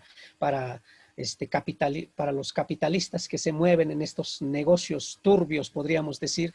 En ese sentido sí, pero no todos los pobladores van a usar en esa dirección y más bien son los pequeños consumidores o productores de hoja de coca que terminan siendo perseguidos, ¿no? Sancionados, incluso hasta masacrados precisamente por este hecho, ¿no? Y pues nada más quería comentar esto y gracias. Muchas gracias, Vicente. Jorgelina, había visto que ajá, adelante. Bueno, voy a tratar de ser breve y tratar de contestar todo. En primer lugar, ¿cómo se siembra la Santa Rosa? ¿Y cuál es el proceso de desde que se siembra hasta que se come, pues todos los curanderos en su casa siembran la planta, pero de una forma escondida, por supuesto. Y también dicen que, yo esto no lo he visto, pero que pasa una señora a vender Santa Rosa y que vende una lata de, como si fuera una lata de atún, a 80 pesos la lata. Yo llevo ahí 15 años haciendo etnografía y nunca he visto a esta señora, pero sí, digamos que todos los curanderos plantan. Cuando la planta ya está amarilla, la cortan. Esto, los curanderos dicen que en este momento es cuando ya está lista para el proceso de volverla sagrada, digamos. Entonces, después de que se corta, se ponen en bolsas de plástico, de tal manera que durante todo el día está transpirando al sol, y en la noche se coloca en la misma bolsa de plástico en el altar del curandero. Esto pues se le hace varios rituales, se le hacen varios rezos, y el tallo, que el tallo no lo usan para comer, se devuelve al cerro. Esto que quiere decir que se lleva al cerro donde viven las antiguas, que es la casa de la Santa Rosa y otras antiguas, y se pone al lado del altar, y pues ya con las lluvias, el crecimiento del pasto y todo esto, pues digamos que el cerro se come el tallo de la planta. Después de varios días que se hace este proceso con las hojas y con la flor, de que va al sol y luego va al altar del curandero, pues la planta ya está lista para ser comida. Entonces digamos que yo creo que este es el proceso que transforma a la marihuana en Santa Rosa. Y bueno, eso por un lado. Por otro lado, ¿quiénes son los que ofician la ceremonia? Pues los curanderos que la sueñan. Digamos que dentro de los curanderos otomíes hay varios rangos. Los que no sueñan con la antigua, por más que coman la Santa Rosa en el ritual, se duermen y quedan sentados durmiendo y no entran en trance, no cantan. Digamos que los otomíes mencionan que para prestarle el cuerpo a la Santa Rosa, poder entrar en trance y poder cantar en el ritual, pues hay que tener un corazón fuerte. Esta es la primera característica de un buen curandero, tener un corazón fuerte para poder curar y para poder prestar el cuerpo para las antiguas. Hay que aclarar que la Santa Rosa, bueno, en este caso estamos hablando de la Santa Rosa, pero el curandero puede prestarle el cuerpo a Situ, que es conocido como el diablo, por ejemplo, o a la sirena, que es conocida como la abuelita del agua, o al fuego, ¿no? Hay varias antiguas que se presentan durante el trance. Hay una conexión muy importante entre el sueño y el trance, ya que mencionan los curanderos que lo que ellos ven en el trance, que es las visitas al otro mundo, porque vienen a buscarlos las antiguas para ir al mundo de las antiguas, es lo mismo que ellos visitan en el sueño.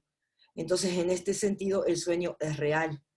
Es real, no es una manifestación del inconsciente ni nada de esto como podemos explicarlo en Occidente, sino que es un lugar que es visitado por las antiguas, por los curanderos, que son llevados por las antiguas, y se visita en el sueño y en el trance.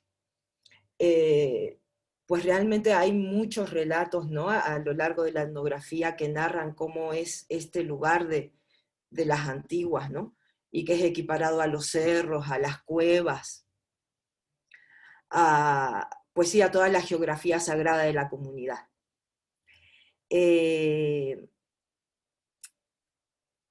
Pues hay que agregar también que las enfermedades que cura esta planta, las enfermedades que cura la Santa Rosa, son enfermedades culturales.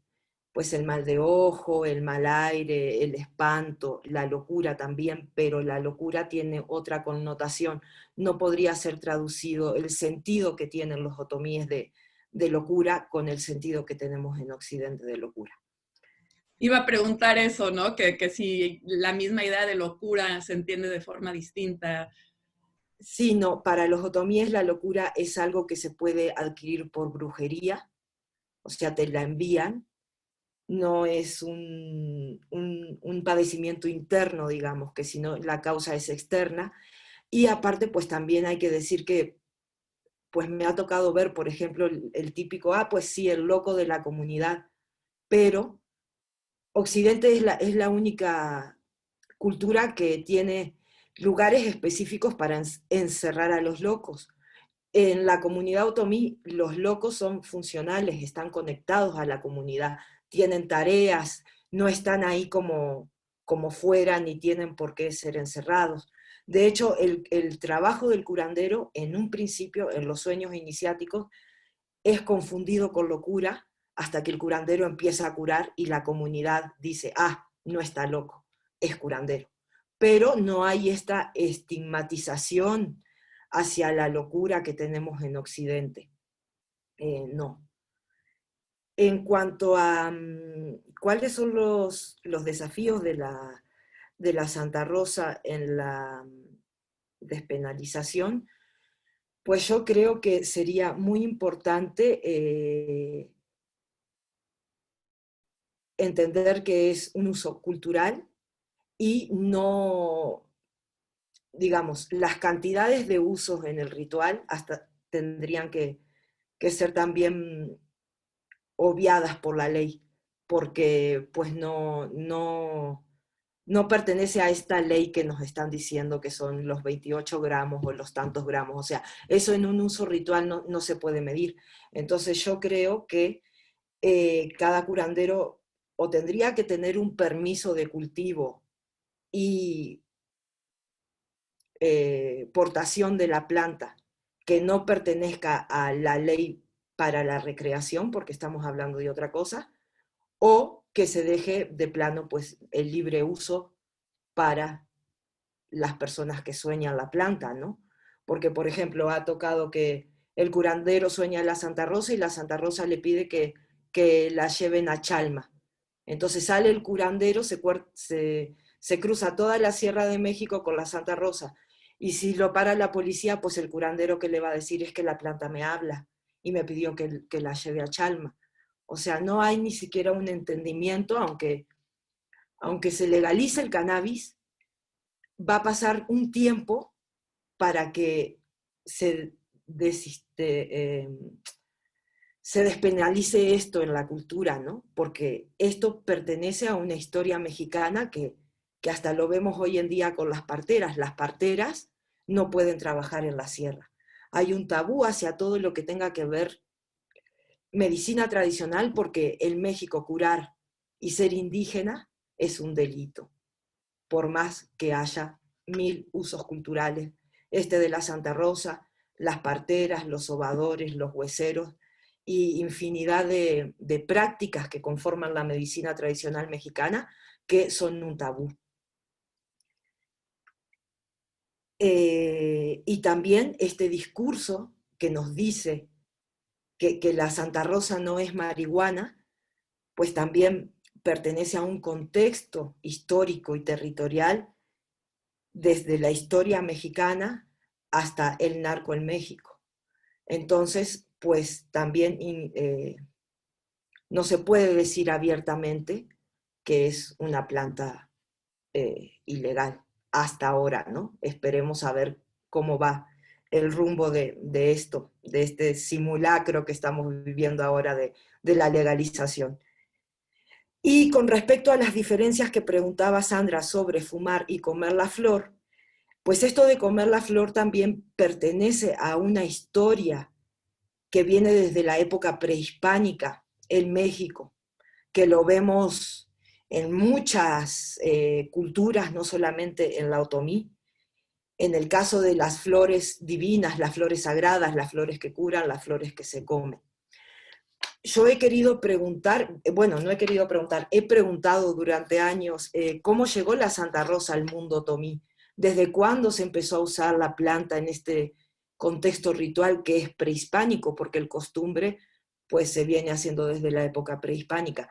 Y no hay una respuesta, no hay una respuesta por parte de ellos, digamos, la respuesta es así porque mi abuelito lo hacía y el abuelito de mi abuelito lo hacía y siempre se hizo así, pero no hay un dato etnográfico que diga, en el comienzo por esto se empezó a usar. Hay otras interpretaciones antropológicas que dicen que en la época prehispánica quizás se usaba la datura entre los otomíes de este ritual, o quizás también el peyote, y después en la colonia fue cambiado a cannabis, porque también los otomíes pues eran más norteños, digamos, también ellos tienen una migración hasta el centro de México.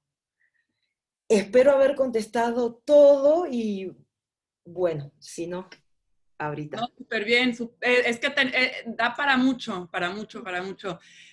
Ligia, no sé si quieras tú también añadir unos comentarios, unas respuestas. Sí, creo que tenemos poco tiempo, ¿verdad? 10 minutos. Ok. Muchas gracias por las preguntas y los comentarios. Me encantó. También las ponencias me encantaron. Bueno, esa cuestión de la producción de rapé, hay muchos tipos de rapé y bueno, entre los Yawanawá, yo solamente observé una ocasión, incluso puse algunas fotos en mi ponencia, en el que el chico que hacía rapé es el hijo de una pajé, de una chamán de la aldea Mutum. Y me dijo que incluso puede comprar el tabaco en la ciudad, no necesariamente es sembrado, pero sí siembran tabaco. Y hay varios tipos distintos de árboles que se pueden usar. Hay otros artículos, hay un artículo de Aline Ferreira, donde ella especifica los diferentes nombres que se utilizan. Y también pueden añadir otras cosas como canela, también pueden cambiar un poco. Y entonces se convirtió en un producto, ¿no? Creo que algo interesante es que se convirtió en objeto de venta en las ciudades. Entonces, hay yawanawás que venden, incluso le envían por correo para los ayahuasqueros urbanos. Y hay otras personas que lo aprendieron y lo hacen. Entonces, no indígenas, ayahuasqueros que emprenden a hacer rapé, lo hacen en las ciudades y también lo venden. Entonces, el rapé que se vende en las iglesias de Santo Daime no son solamente de los Yawanawá, hay de otros pueblos indígenas, como los de los Juniquín, Ashaninka y otros, pero también hay los rapés que son hechos por no indígenas, que ya son hechos en las ciudades. E incluso hay rapés que son vendidos en la internet, a veces en grupos de WhatsApp también se venden, empiezan a inventar algunas cosas, o sea, hay otras transformaciones para hacerlo más interesante, o sea, lo asocian a un animal, ya empiezan o sea, crear otras cosas para la diferenciación, ¿no? Para estar interesante para la compra del producto. Mercadotecnia, pues. Sí, exacto.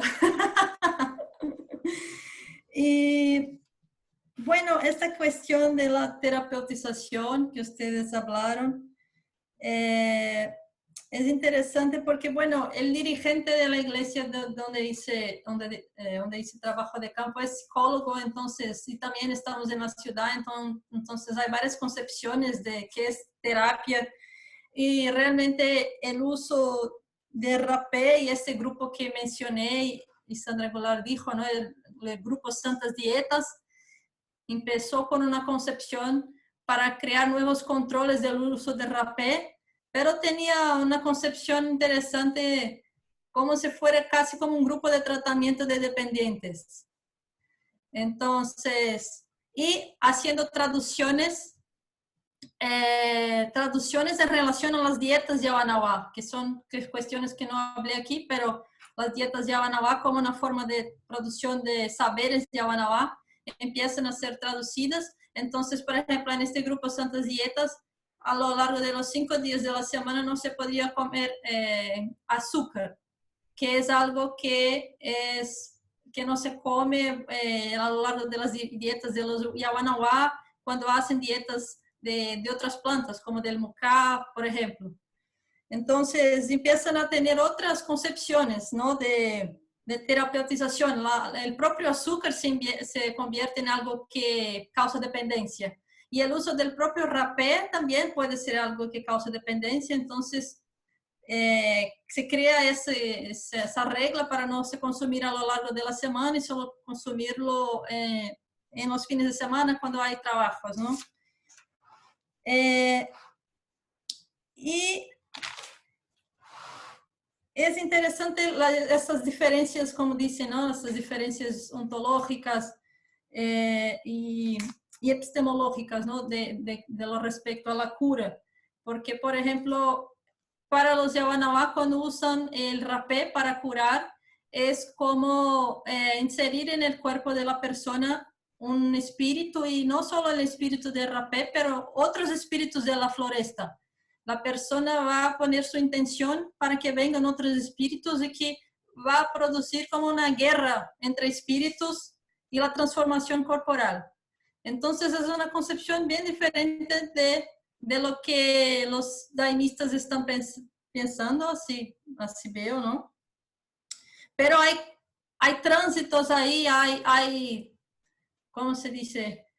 Transformaciones en los dos lados, ¿no? O sea, los Yawanawá también terminan por ser influenciados y reinterpretar las prácticas de los daimistas. Bueno, yo creo que es eso. Muchas gracias a todos. Muchísimas gracias, Ligia. Pues no sé, todavía tenemos 3 minutos. No sé si hay algún comentario, alguna pregunta adicional. Juan, que estuviste en la primera sesión y aquí nos sigues acompañando. Si no... Yo quería hacer rápidamente una pregunta a Jorgelina y a Vicente, porque ellos no hablaron nada al respecto de turismo chamánico. Entonces, ¿no existe eso de los blancos que van ahí a hacer trabajos espirituales, o cómo es esa situación? ¿Dónde están los blancos? Para el caso otomí de la Sierra de Puebla, porque hay que aclarar que en México hay más de 5 o 6 estados en donde es habitado por los otomíes, hay muchos tipos de otomíes, pero para los otomíes de la Sierra de Puebla aún no han llegado a ese punto. O sea, no hay turistas que lleguen a pedir un ritual de la Santa Rosa todavía. No quiere decir que en este futuro inmediato globalizado no pase, pero hasta ahora no hay. Sí hay, digamos, no sé, que llaman al curandero otomí para la Ciudad de México para curar tal enfermedad, pero no todavía como un aspecto New Age o de turismo chamánico, todavía ahí no se da. Yo solo quería agradecerles a todos, disculpen que estuve con la cámara apagada y hago una intervencioncita y ya sigo, porque una de las cosas que tiene esto del ala virtual es que, claro, no interrumpimos nuestras vidas para el Congreso, entonces todo continúa y me gustaron muchísimo las ponencias, los escuché, pero en el medio tuve que manejar hasta la facultad donde estoy ahora empezando una reunión y les estaba diciendo que tenía que salir. Entonces, nada, les agradezco muchísimo, fueron ponencias súper interesantes que me dejan pensando cosas que no las digo ahora porque entro a una reunión, pero que seguro que mañana van a volver a aparecer en las discusiones. Así que muchísimas gracias y bueno, y seguimos. Y los dejo, disculpen que tengo que salir. Muchas gracias. Vicente, no sé si quieres contestar la pregunta. Sí, en el caso cusqueño, pues como verán, es un atractivo turístico bastante importante por Machu Picchu y no solo por sino por mucho más. Y básicamente, pues también este turismo que va a visitar a los especialistas o chamanes, mal llamados chamanes, ¿no? Y por ahí han empezado a surgir chamanes por todo lado, ¿no? Chamanes que a lo mejor ni siquiera en algún momento lo han sido, pero incluso algunos antropólogos también dando clases o sesiones de chamanismo y dando conferencias en el mundo entero.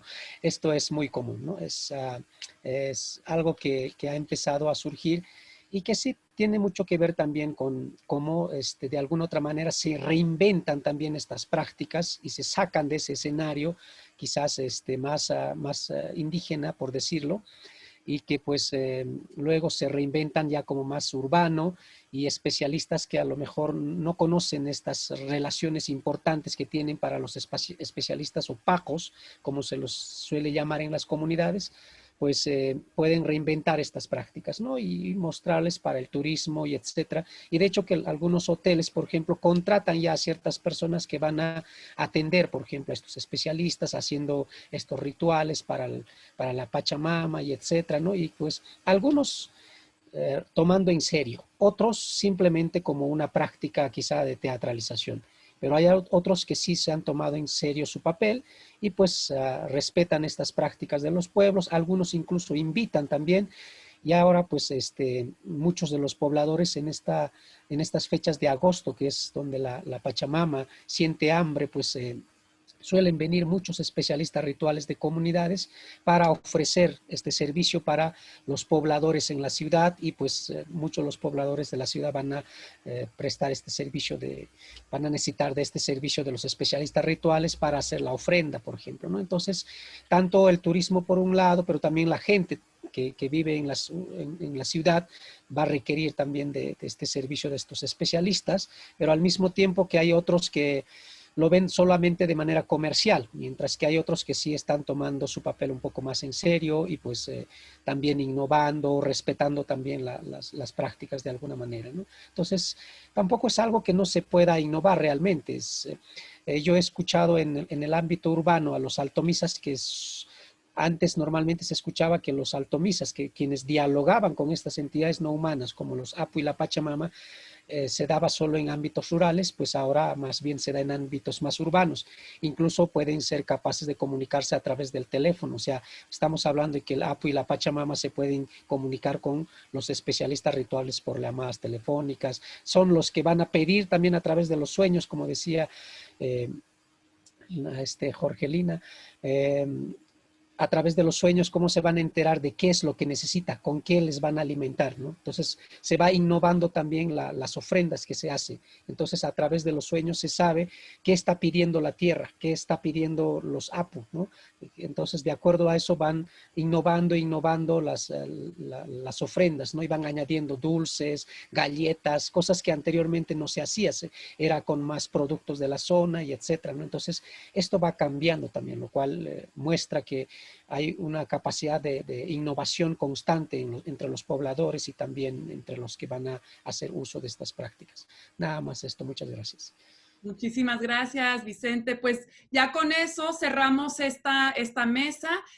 Solo para recordarles que vamos a tener la última sesión del simposio mañana a las 10 horas de Uruguay, a las 9 del Caribe, Venezuela, 8 Colombia, México, Centroamérica 7 y bueno, Califas, donde estoy yo, tempranito a las 6. Así que nos vemos con el cafecito. La sesión se llama Globalización, Política y Legalidad de las Plantas Sagradas. Estará Janaína Capistrano, Sandra Goulart, Elena Caicedo y su servidora. Y bueno, también vamos a estar subiendo estas sesiones a YouTube para que las vayan viendo y compartiendo. Así que muchas gracias y hasta luego. Hasta luego, gracias. A todos, muchas gracias. Muchas gracias, hasta luego. Gracias. Obrigada.